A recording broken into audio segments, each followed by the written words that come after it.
day, dear friends. I bring tidings from across our watchful, restless colonies for this week of July 14th through 20th, 1775, as we continue our march toward liberty.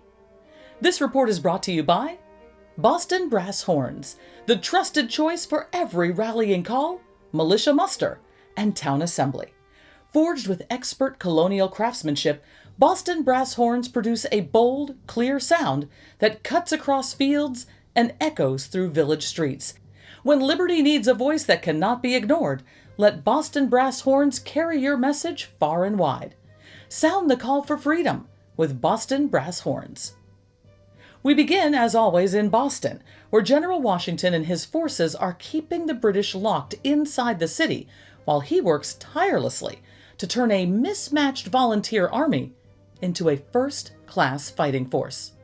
First this week, he has announced a sweeping reorganization of our Continental Army, dividing it into 3 grand divisions and 6 brigades, with numerous regiments under each. This bold measure transforms a collection of militias into a unified fighting body.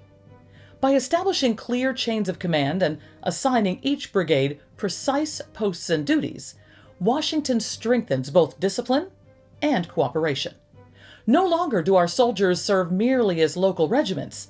They now stand together as one continental body, each brigade a vital strand in the cord of freedom. From Massachusetts and New York, urgent petitions reach Congress pleading for arms and powder. Without these supplies, even the strongest spirit cannot stand against the enemy's guns. To support the weary men, Massachusetts has wisely decided to increase militia pay. With their farms left behind and their families waiting anxiously at home, this added support will hopefully keep rifles in hands and spirits from breaking. Near Boston, local militias show swift courage intercepting supply wagons bound for British troops. Every captured barrel and crate weakens the enemy and strengthens our own hand. These small but vital victories remind us that every road and every cart can shape the future of our cause. Meanwhile, in Philadelphia, Congress debates a bold new step, issuing paper currency to fund our growing army. Silver and gold alone cannot carry this grand effort forward. These new notes may soon pay soldiers and provide vital supplies. These paper bills represent more than just money, though. They mark a true leap toward unity, showing that our colonies are beginning to think and act as one nation, rather than as scattered provinces. By printing and backing this currency together, we declare our shared resolve to stand and fight side by side for liberty. Congress also considers the daring idea of creating a continental navy. Though these discussions are just beginning, they hint at a future where American sails might challenge British might upon the seas. As the Massachusetts General Court wrote to Congress this very month, it would be for the safety and interest of these colonies to make some preparation by sea for securing our trade and distressing the enemy, showing our leaders are beginning to dream beyond the land, daring to extend our struggle to the waves. Health occupies Congress as well, with heated debates over establishing military hospitals and appointing surgeons, including Dr. Benjamin Church as Director General. Fever and infection threatened to claim more lives than musket balls, and General Washington himself warned that the loss of men by sickness and irregularity in hospital arrangements is alarming. Now a word from one of our sponsors. Stay warm through long watches and secret midnight councils with Valley Forge woolens.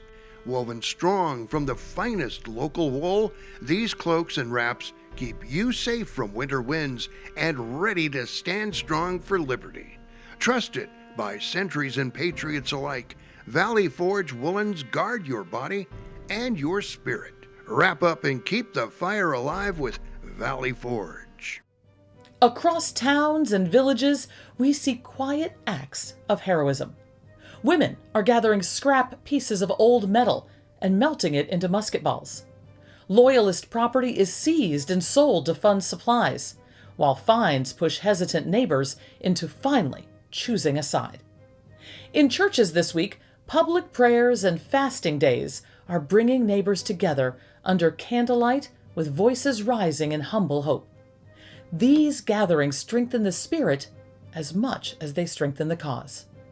By foregoing meals, communities not only humble their hearts before God, but also set aside precious food stores that can be sent to the troops at the lines. Across village greens, patriots burn British tea and cloth, each flame a bright promise of resistance. Liberty poles rise proudly in towns large and small, tall wooden masts topped with flags or banners, standing as bold symbols of defiance against tyranny. The pole erected in Taunton, Massachusetts, bears a banner that reads, "Liberty and Union." These poles declare to all who pass that the spirit of freedom lives strong in that community, each one a silent but steadfast sentinel.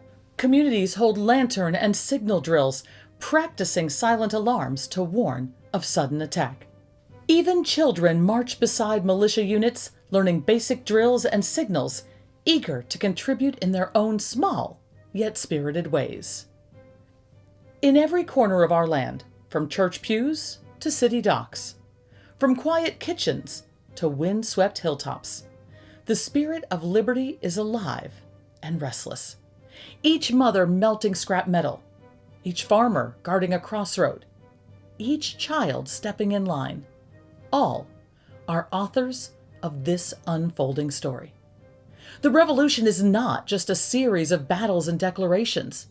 It lives in each daily sacrifice and every whispered prayer for freedom. As we stand together in this charged July heat, may we remember that liberty is not granted. It is earned and guarded every dawn.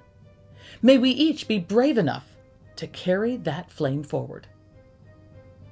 I remain your faithful correspondent and friend to truth, Mercy Otis Warren. This has been Voice of the Colonies.